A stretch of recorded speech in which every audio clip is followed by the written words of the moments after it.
book review of Decorative Art 70s. It's from Taschen Books, and you can see there in the back cover, there's the spine, and if I open it up, you can see it doesn't open particularly brilliantly. Of course, it's a fairly small book, and I'm just going to put it there. You can see there, so it doesn't hold open particularly well. It's in colour and black and white, and there's approximately nearly 580 odd pages all the way through it. Now, what does it feature? Well, it features decorative arts, strange enough, from the 70s.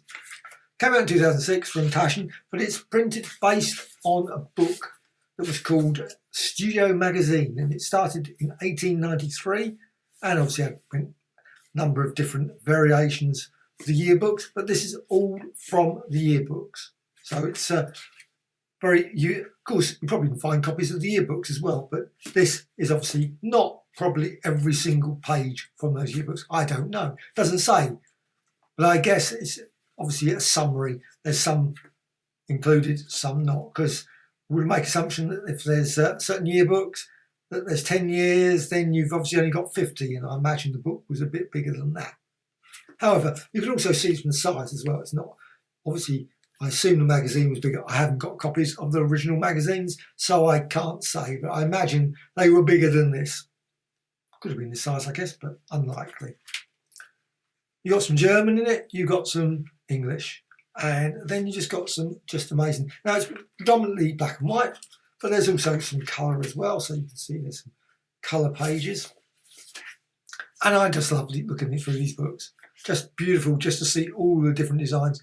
Obviously, with all, it's got a description: rear view into main house, northwest wall with porthole to laundry, utility room, and bus door to small bedroom. So you've got lots and lots of detail of various things, and it shows obviously lots and lots and lots of examples. Now, this shows the buildings more, but of course you can see in the background the other items in the house, so you can sort of get a feel of the 70s. Now, this is not a picture of the 70s that I particularly recognise. I would say I did not live in a house like this. My house was not a design house or decorative house in any shape or form, but we did have a lot of very unusual and bright intents, and I remember it very well, wallpaper, as well as many oddball objects that were of the period. So it's still, but I do recognise and feel the feel of the times, the period. So love this one here. You've got a common room. I was in many common rooms while I was at college and university, so you've got the example there. Again, lots and lots of lovely black and white as well as colour. Now, it doesn't always particularly say, particularly obvious when you actually, unless you look for it, I'm certain it does say a bit more detail. Oh, here it is. Home and the architect of the Kensington, London, England. It's got a breakdown, obviously, of the house and those sort of things. And you've got some really lovely ones here where you've got some very weird curved house. How many people live in curved houses? Very small percentage, I assume. I'm certain there are some. Cole Street Parks Ruin Centre.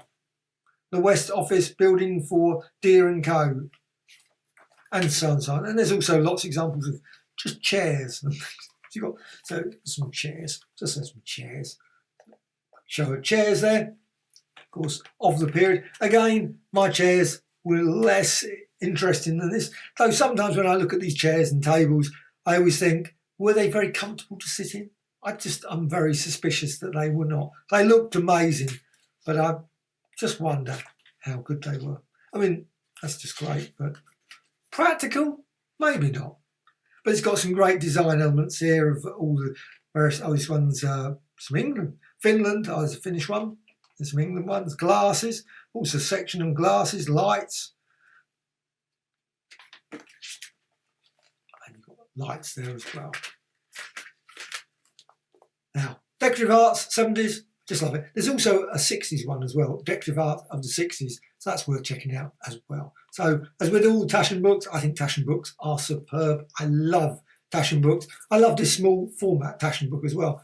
Obviously, they do have lots of very large Taschen books, and they are great, but they weigh a ton in most cases, really fill up the bookshelves, whereas these books, I think, are just nice, compact form, and I really don't have a problem with the smaller pictures that you get in here. But of course, some people love to have the bigger things. I like omnibus editions in comics, so I do like big editions as well. But in these cases, I think these sort of books just work best in small design. So Decorative Art's 70s.